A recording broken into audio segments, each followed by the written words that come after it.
Hi guys, আমি প্রতীক। আশা করি সবাই ভালো আছেন। আজকে একটা নতুন ভিডিও নিয়ে আপনাদের সামনে চলে আসলাম। আজকে আমি আপনাদের সাথে যে ভিডিওটা নিয়ে কথা বলবো বা যে বিষয়টা নিয়ে কথা বলবো সেটা হচ্ছে ডাম্বেল কার্ল। হ্যাঁ, তো আমার মেবি বাইসেপ সিরিজে এটা হচ্ছে আমার থার্ড ভিডিও। দেখেন, বাইসেপের সবচেয়ে বেসিক এক্সারসাইজ বলতে যে আমরা যেটা বলছি সেটা হচ্ছে আমরা বারবার স্ট্যান্ডিং বারবার কার্ল। হ্যাঁ, কিন্তু যখন আমরা একটু লেভেল আপ করি তখন আমরা ডাম্বেল কার্ল করা শুরু করি, ঠিক আছে না? তো আজকে আমি ডাম্বেল কার্লের সুবিধা এবং অসুবিধা নিয়ে কথা বলবো এবং আপনারা কীভাবে ঠিকমতো এটা করবেন, কীভাবে করলে এটা আরও বেশি ইফেক্টিভ হবে সে বিষয়ে কথা বলবো, ঠিক আছে?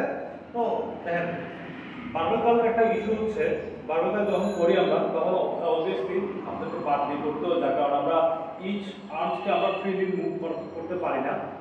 হ্যাঁ, দ্বিতীয়ত বারবার কার্লে কিন্তু রিস্ট ইনজুরির ঝামেলা থাকে। তৃতীয়ত বারবার কার্লে আমরা আরেকটা যে সুবিধা পাই না সেটা হচ্ছে সুপিনেট করা, ঠিক আছে না? সুপিনেট করা।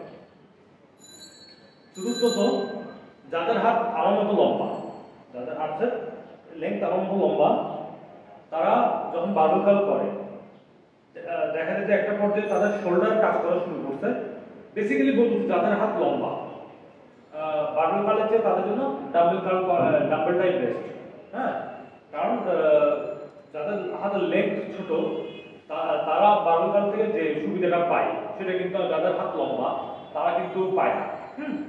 তো যাই হোক, তো ডাম্বেল কার্লের মোটামুটি বেশ ভালোই সুবিধা আছে, যেহেতু ডাম্বেল কার্ল আমরা অল্টারনেটিভ ভাবে করতে পারি, রিস্টে সুপিরিয়রও করতে পারি, ঠিক আছে না? তো অনেক সুবিধা আছে। আবার রিস্টের জন্য ফ্রেন্ডলি, মোটামুটি ইউজার ফ্রেন্ডলি একটা এক্সারসাইজ।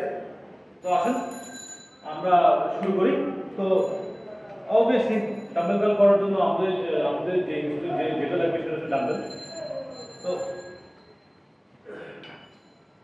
এই যে ডাম্বেল, দেখেন অনেকে কি করে ডাম্বেল কার্ল করার সময় এইভাবে মুভ করে, ঠিক আছে?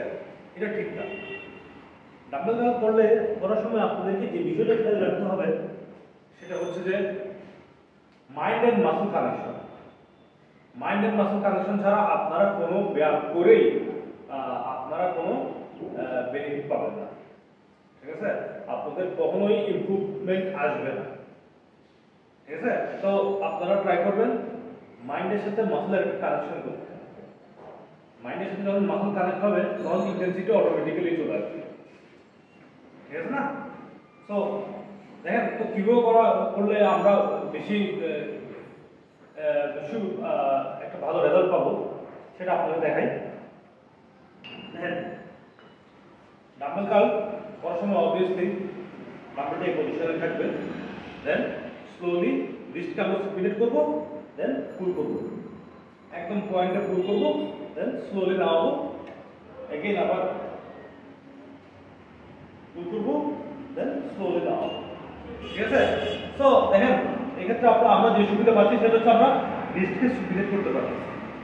হ্যাঁ, তো যখন আমরা রিস্টকে সুপিনেট করবো আমরা টপে, তখন কি হবে, আমাদের বাইসেপের কন্ট্রাকশনটা ভালো আসবে, পিকটা ভালো হবে, ঠিক আছে না?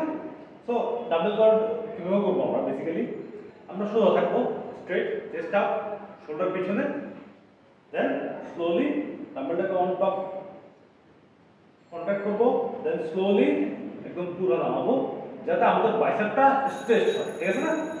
দেখেন সাইড থেকে দেখেন, এই যে আমি ডাম্বেলটা তুললাম, ফুলি তুললাম, কন্ট্যাক্ট এন্ড স্লোলি নামাবো।